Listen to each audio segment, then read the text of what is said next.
కోతి చేసిన పనికి కేజీ బరువు తగ్గిన రింకు సింగ్ ఈ కథ చదివితే షాక్ అవుతారు. భారత స్టార్ ఆల్రౌండర్ రింకు సింగ్ ప్రస్తుతం యూఏఈలో జరుగుతున్న ఆసియా కప్ కోసం టీమిండియాతో ఉన్నాడు. ఈ సందర్భంగా రింకు సింగ్ తన జీవితానికి సంబంధించిన ఓ షాకింగ్ నిజం చెప్పాడు. తన చేతి మాంసాన్ని ఓ జంతువు తినేసిందని, దానివల్ల తన చేతి బరువు 1 కేజీ తగ్గిపోయిందని తెలిపాడు.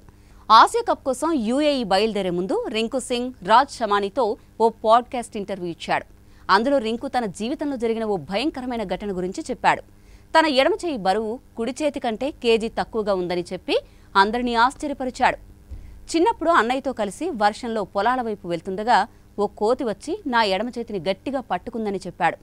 అప్పుడక్కడ కాపాడడానికి ఎవరూ లేరని, అన్నయ్య రాయి విసిరి కోతిని తరమడానికి ప్రయత్నించినా కోతి చేతిని వదలలేదని చెప్పాడు.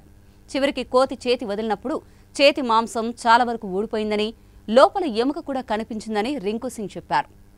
ఆ తర్వాత తాను బతుకుతానా లేదా అని అందరూ ఆందోళన చెందారని రింకు తెలిపారు.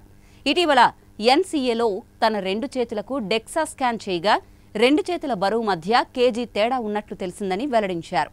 అంటే కోతి కొరికిన ఎడమ చేతి బరువు కుడి చేతి కంటే కేజీ తక్కువగా ఉంది.